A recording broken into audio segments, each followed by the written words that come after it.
Você já travou tentando escrever uma petição inicial perfeita? Ou ainda nem escreveu a sua primeira petição, mas só de pensar em escrever você já sente aquele friozinho na barriga? Vamos começar com uma verdade logo de cara. A petição inicial perfeita não existe. E quanto mais você tentar alcançar essa perfeição, mais insegura você vai se sentir. Na prática, você vai perceber que a mesma petição pode ser escrita de várias formas diferentes e todas elas estarem certas. O que eu vou te ensinar aqui hoje é a estrutura correta da petição inicial. Isso vai te ajudar a redigir uma petição do zero, como também entender o que você vai pedir para o chat GPT, por exemplo. E principalmente como revisar e reajustar o que ele te entrega. Então já se inscreve aqui no canal e deixa o seu like agora, porque nesse vídeo você vai entender de uma vez por todas como redigir uma petição inicial. Essa estrutura que eu vou ensinar em vocês, ela tem 3 pilares. E eu ainda vou dividir um segredinho meu na hora de redigir a petição. Então, eu vou dividir minha tela com vocês agora. Montar uma petição passo a passo. Vambora. Então, compartilhei com vocês a minha tela aqui do Word para nós redigirmos uma petição inicial do zero. Você sempre vai seguir a estrutura que está lá no artigo 319 do Código de Processo Civil. Então, você vai começar com o começo, o juízo para que ela é dirigida. Então, é o chamado cabeçalho da sua petição. Tanto a inicial como qualquer petição, ela começa sempre com esse cabeçalho. Ao juízo que é dirigido. Então, na petição inicial, você vai escrever ao juízo da espacinho vara. Primeiro ponto, por que nós deixamos esse espacinho antes de vara?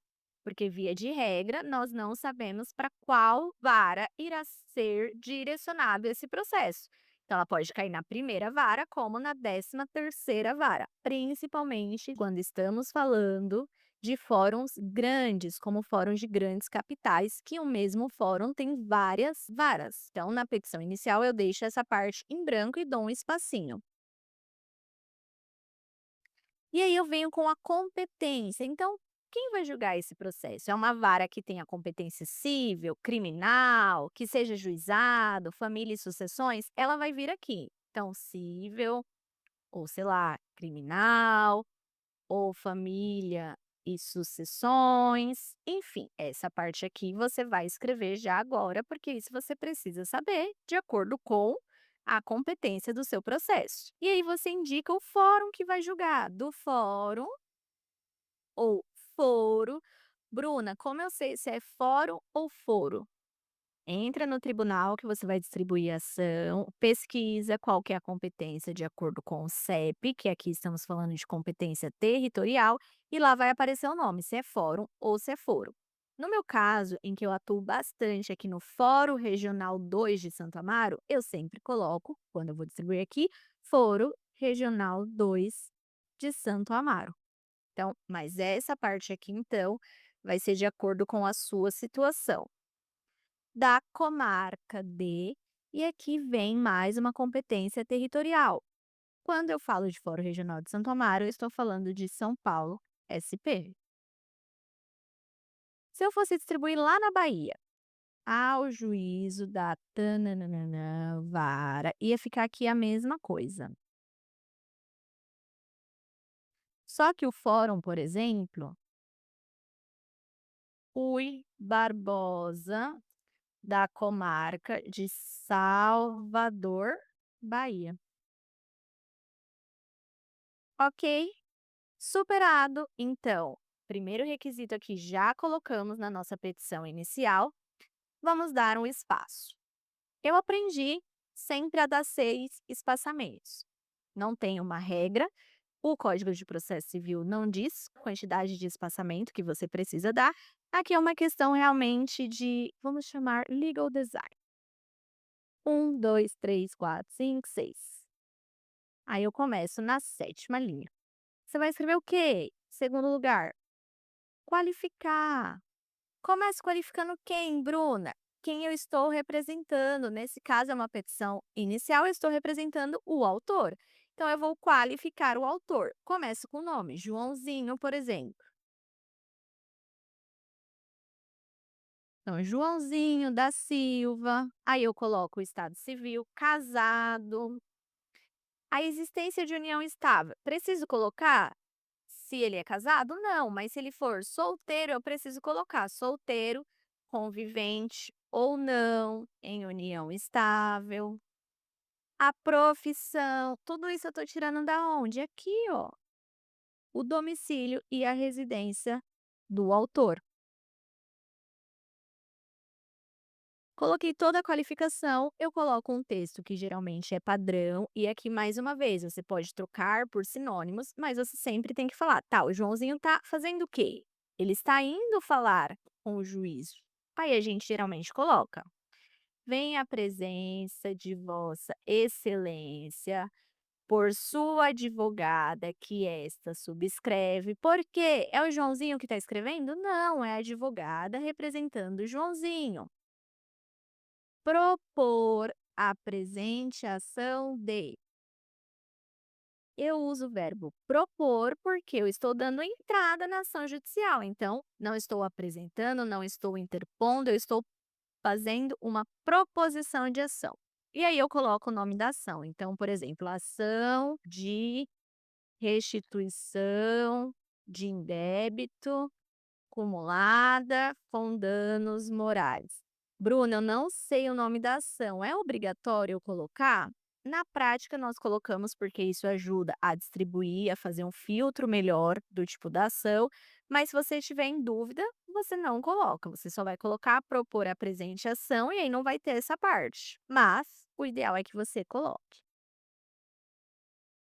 Em face de, e aí eu qualifico da mesma forma, com os dados que eu tiver do réu.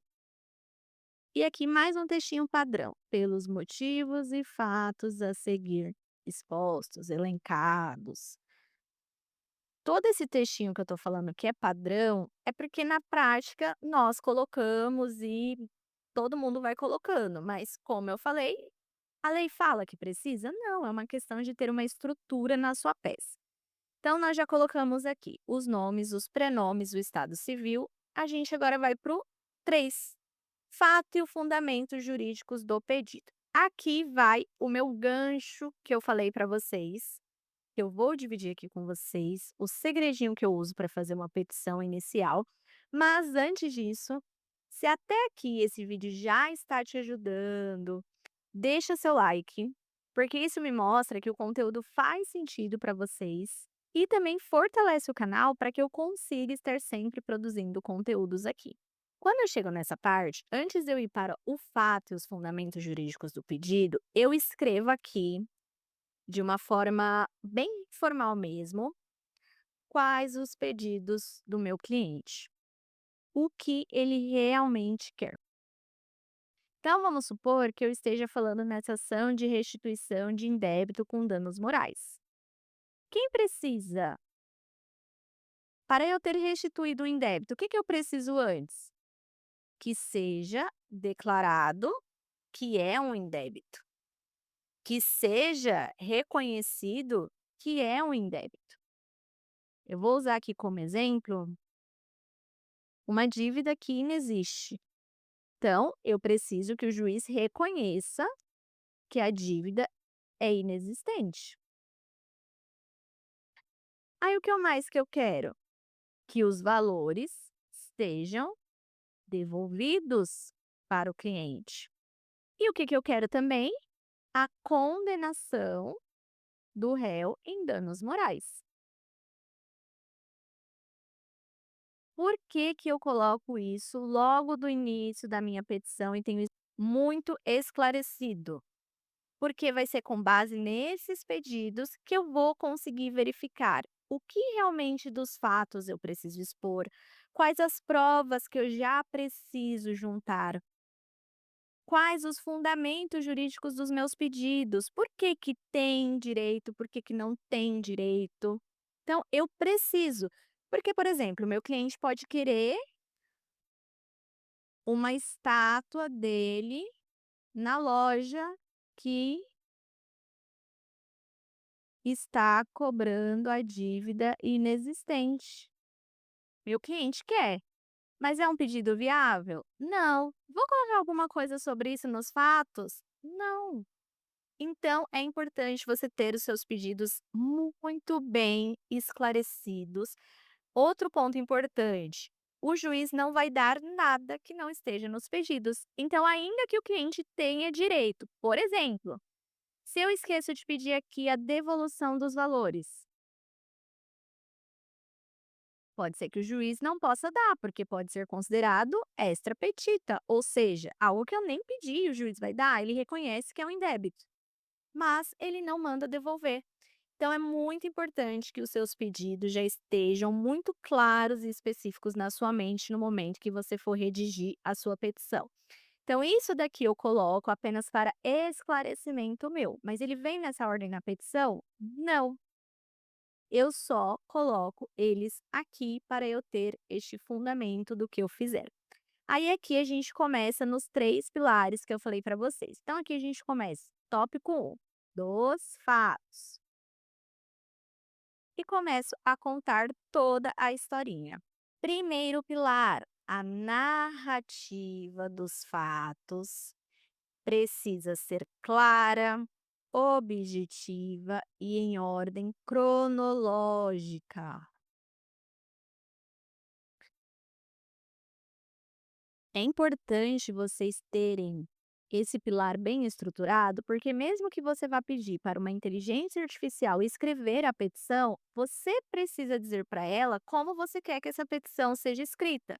Então, num prompt, por exemplo, do chat GPT, você precisa deixar claro para ele que você quer que os fatos sejam narrados de forma clara, objetiva, em ordem cronológica. Então, por exemplo, nesse caso de repetição de indébito, eu preciso começar contando para o juiz a história do começo, de quando começou os descontos, de como o cliente percebeu esses descontos, e não do final. Vamos supor que fosse uma ação de divórcio. Eu preciso iniciar a história do quê? Da data do casamento, do regime de bens, da data da separação de fato, até porque isso interfere. Mas entende que eu tenho que seguir o quê? Uma ordem cronológica. Eu preciso ser clara e objetiva. Então, vamos falar de uma ação de divórcio. Eu preciso explicar para o juiz o que que levou ao fim do casamento? Nem sempre. Porque muitas vezes explicar os motivos do divórcio, se não for impactar nos meus pedidos, não faz diferença nenhuma eu mencionar. Geralmente, quando se menciona, o que acontece muitas vezes é criar até uma resistência da outra parte ou virar um processo muito mais pessoal do que objetivo. Então, esse filtro cabe ao advogado da parte. Então é um divórcio, eu não tô pedindo danos morais. Vamos supor que estão terminando porque o cara traía a mulher doido à torta e à direita. Eu preciso ficar falando disso na petição? Não preciso. Até porque para pedir o divórcio você não precisa ter motivo. Então prestem atenção nisso, tá? Então aqui você vai contar toda a historinha para o juiz. Outro ponto importante que eu preciso deixar claro aqui para vocês é a nomeação das partes. Se você for chamar o seu cliente sempre de autor, a outra parte vai ser réu. Se você for chamar o seu de requerente, a outra parte vai ser requerido. Quanto mais claro, objetivos, em ordem cronológica vocês forem, mais coesa vai ser a sua petição inicial. Aí nós vamos para o segundo ponto, que é o que a própria petição inicial fala, os fundamentos jurídicos do pedido. Na prática, nós costumamos chamar isso do tópico do direito. Aqui entra o segundo pilar, que é uma fundamentação jurídica coerente. Precisa ter base legal, não precisa exagerar na doutrina e com jurisprudência em temas necessários. Nós vemos muita petição inicial em que a parte do direito fica enorme, sem necessidade nenhuma disso. Então, aqui você tem que ser coerente, ou seja, lembra dos pedidos do meu cliente? Todos os pedidos dele têm uma fundamentação jurídica? Então, é possível o juiz reconhecer um indébito? Aonde que está regularizado o casamento? É isso que eu vou colocar aqui no direito. E aí alguns pontos importantes que vocês precisam saber. Não precisa copiar e colar na peça o artigo. Vocês viram que eu colei aqui o artigo 319 do Código de Processo Civil. Eu preciso colar todos os artigos que eu menciono? Não, eu geralmente só colo na peça artigos quando ele é da Constituição Federal ou de uma lei muito específica que eu esteja usando de forma breve na petição. Mas, por exemplo, é uma ação que é da lei do inquilinato. Eu não fico copiando os artigos e colocando aqui. Eu só cito os artigos da lei do inquilinato. Preciso fazer referência a eles. Doutrina. Quando eu uso a doutrina? Doutrina é copiar pedaços de livro. Quando tem temas divergentes, a jurisprudência não tem um entendimento pacífico sobre aquele tema. Aí eu vou pesquisar em livros e utilizo trechos da doutrina para justificar minha tese, para justificar meu pedido. Jurisprudência. Quando que eu uso? Quando eu quero reforçar algum pedido meu. Então, por exemplo, danos morais. Toda vez que eu vou pedir danos morais, eu busco jurisprudência para verificar o valor de danos morais que o tribunal vem dando, e aí eu coloco como forma de justificar o porquê que eu estou pedindo aquele valor. Olha, porque os tribunais, quando são casos análogos a esse, costumam fixar tanto de danos morais. É óbvio que eu procuro jurisprudências em que os danos morais sejam mais expressivos. E outra coisa que você precisa colocar aqui é súmula, principalmente se for do tribunal que você atua, do STJ ou do STF. Então, os próprios tribunais têm súmulas. Então, veja se o caso que você está entrando tem alguma súmula. E aí, quando eu menciono súmula, eu copio e colo a súmula no processo. Eu não apenas menciono ela, tá? Jurisprudência, a mesma coisa. Copio e colo. Doutrina, eu copio e colo, tá?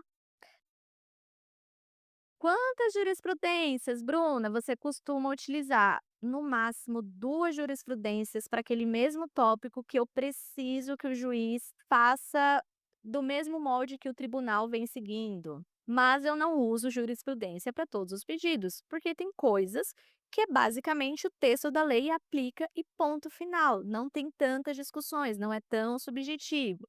Então, eu junto jurisprudências apenas quando for necessário. Todas as petições iniciais que eu já distribuí até hoje, eu coloco alguma jurisprudência, mas não coloco para todos os pedidos. Como você vai aprender isso? Você vai aprender estudando processos. Então, o que que eu aconselho a você a fazer? Sabe mais ou menos o que o seu cliente quer? Procura já a jurisprudência, leia os acórdãos e veja, nossa, esse processo é bem semelhante com o do meu cliente. Olha, eles nem recorreram sobre A, B e C, eles só recorreram sobre D e E, então talvez D e E seja algo mais controverso. Aí você junta a jurisprudência. Terminou, então, os fundamentos jurídicos do pedido, nós vamos para o tópico 3, que é os pedidos. E veja o que o próprio Código de Processo Civil diz. O pedido com as suas especificações. Lembra que eu falei? O que não está nos pedidos pode não ser deferido pelo juiz, ainda que seu cliente tenha direito. Então, você tem que ser muito criterioso com os pedidos. Aí é que entra o terceiro pilar. Pedidos bem formulados, completos, com pedido principal e, quando aplicável, pedido subsidiário. É aquele assim, ai, juiz, olha, eu tô te pedindo isso, mas se você não quiser me dar isso, você pode me dar isso aqui. Geralmente, eu coloco o pedido subsidiário, quando eu vou pedir repetição de indébito, eu peço em dobro. Aí eu coloco, mas se não for em dobro, juiz, você aplica aqui pelo menos o que precisa ser aplicado, a restituição simples atualizada? Então eu peço o pedido subsidiário. É quando, por exemplo, em contestação tem muito isso, quando eles falam assim: "Não condenem danos morais", mas se você for condenar, juiz, você condena aí no mínimo. E nos pedidos você tem que pedir tudo, então você tem que pedir a citação da outra parte, como você quer, por AR, por oficial de justiça. Agora, né, teoricamente está sendo pelo domicílio eletrônico, via de regra, mas você tem que pedir Você também tem que pedir outras coisas, como se for o caso do seu cliente, a concessão da justiça gratuita, a concessão da prioridade processual. Então, se o seu cliente for menor, se for idoso, tem prioridade processual.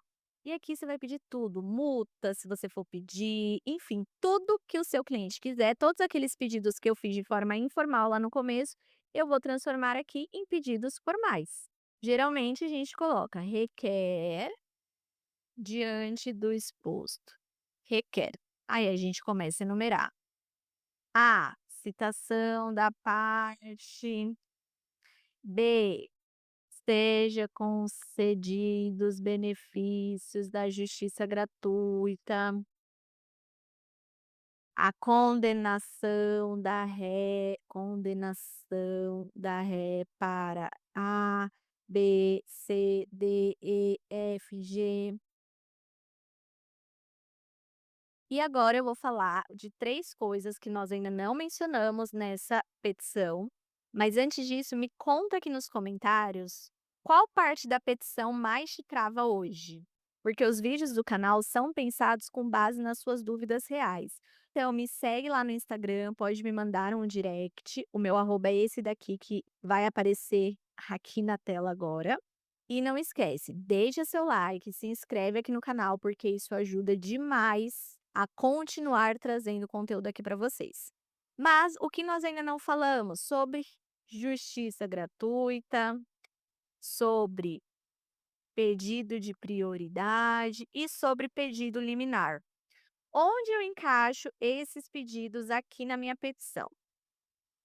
Justiça gratuita e pedido de prioridade, ou seja, tudo que não depende dos fatos para ser concedido, ou seja, a justiça gratuita independe se eu estou discutindo divórcio, se eu estou discutindo pensão alimentícia, se eu estou discutindo despejo, ela é concedida pela hipossuficiência da parte e não pelo que ela está discutindo no processo, exceto ações de inventário, tá? Mas aí eu já peço a justiça gratuita aonde? Antes aqui dos fatos. Se tiver, então, pedido de justiça gratuita, ele vai vir aqui antes dos fatos. Eu não gosto de chamar mais de preliminares, igual muitas pessoas colocam. Eu apenas coloco justiça gratuita, aí eu coloco aqui os motivos da justiça gratuita. Inclusive, aqui no canal já tem um vídeo ensinando como pedir justiça gratuita. Quais documentos você precisa juntar, um método quase infalível para você realmente conseguir a concessão da justiça gratuita. Eu vou deixar na playlist aqui aonde está esse vídeo, tá? E aí, outro pedido, prioridade processual.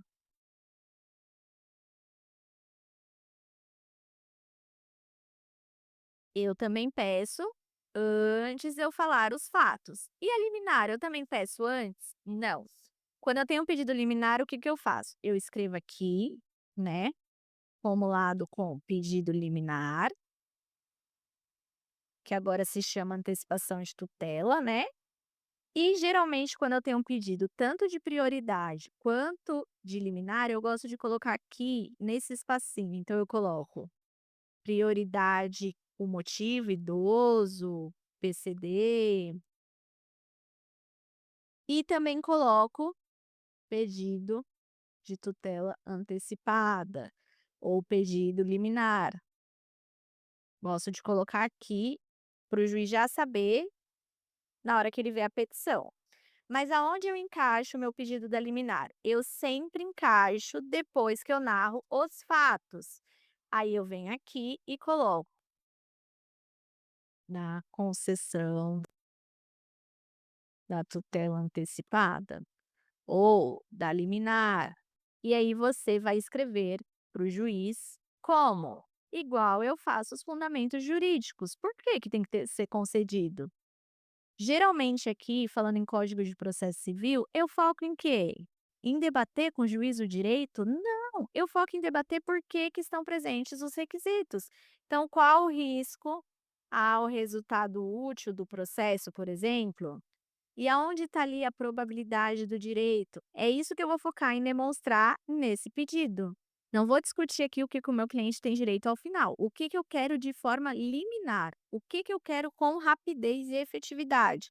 E aqui, geralmente, eu também utilizo alguma jurisprudência para justificar que, em casos análogos, também foi concedido a liminar.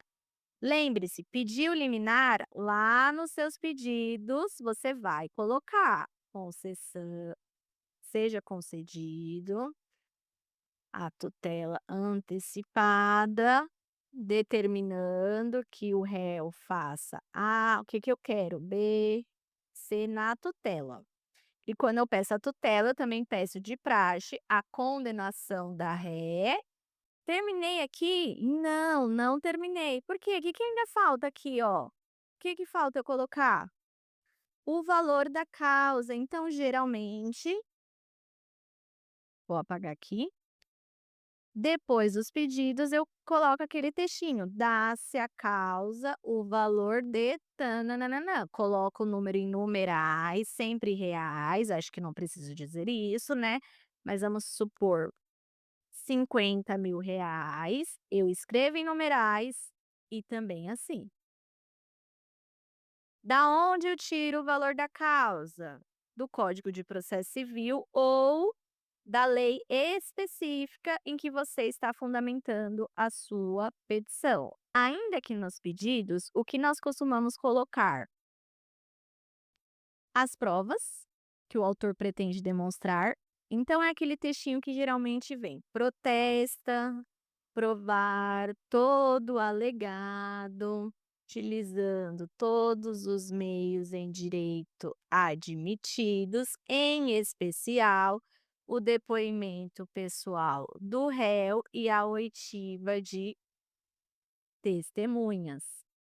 Porque o autor, logo que ele distribui a ação, via de regra, ele precisa já apresentar todas as provas e solicitar todas as provas que ele pretende produzir. Inclusive, se vocês quiserem que eu faça um vídeo mostrando como organizar todos os documentos que são obrigatórios na petição inicial, deixe o comentário aqui pedindo. Aí eu vou falar quais são indispensáveis, como anexar tudo de forma profissional, qual a ordem correta de anexar esses documentos, para ficar tudo muito correto. Continuando, aqui nós colocamos a opção do autor pela realização ou não da audiência de conciliação ou mediação. Geralmente nós escrevemos: dispensa desde já a realização da audiência de conciliação. Se a gente quer, a gente requer a designação da audiência de conciliação ou mediação de acordo com o caso. E aí fica ao final: dá-se a causa o valor de tã-nã-nã-nã-nã. Ó, já foi todo o artigo 319. Importante eu falar para vocês, parágrafo 1º, se eu não tiver todos os dados do réu, eu consigo distribuir a ação? Consigo, mas na petição inicial eu preciso informar para o juiz que eu não tenho essas informações e pedir ao juiz as diligências necessárias para a sua obtenção. Onde eu faço isso? Antes dos fatos, porque eu preciso justificar para o juiz o porquê eu não tenho os dados do réu. Aí aqui eu vou colocar em face de Joãozinho, por exemplo, e vou colocar estado civil desconhecido, profissão desconhecido, CPF desconhecido, enfim, o que você não souber do réu, você vai colocar como desconhecido. E se for algo que realmente precisa para prosseguir, como CPF, por exemplo, ou o endereço, aqui no começo você já vai colocar da qualificação da parte ré. Olha, juiz, eu não consegui por isso, por aquilo. É claro que você não vai usar essa linguagem, você vai usar uma linguagem jurídica, mas é basicamente isso. E aqui também sobre a qualificação do réu. Termino como a petição? Colocou tudo? Termos em que pede deferimento. Estou pedindo deferimento? Estou pedindo que o juiz conceda tudo que eu estou pedindo. Coloco a cidade da onde eu estou redigindo a petição, o dia, o mês e ano. Então, vai ficar no meu caso, São Paulo, por exemplo, 21 de junho de 2025. Aí você vai colocar o nome completo do advogado e o número da OAB. Tã-nã-nã-nã-nã-nã-nã. Aí, geralmente, essa parte eu gosto de colocar aqui, centralizado, mas, mais uma vez, tudo isso é questão de legal design. Bom, pessoal, é isso. Essa é a estrutura que a sua petição inicial precisa ter. Então, você aprendeu nesse vídeo os 3 pilares de uma petição inicial. Você também aprendeu a ordem de cada coisa numa petição inicial. Eu dividi com vocês o meu segredinho para estruturar muito bem uma petição inicial. E com base nesse vídeo aqui, você consegue montar um prompt perfeito para a inteligência artificial redigir a petição para você e você vai ter conhecimento suficiente para revisar e para readequar o que ela te entregar, assim como modelos prontos da internet. Se esse conteúdo de alguma forma te ajudou, eu peço que você compartilhe ele com alguém e mais uma vez eu vou pedir para você se inscrever aqui no canal e deixar o seu like, porque isso faz o YouTube entender que esse tipo de conteúdo ele é relevante e vou deixar mais uma vez a minha arroba do Instagram para vocês me acompanharem lá na outra rede.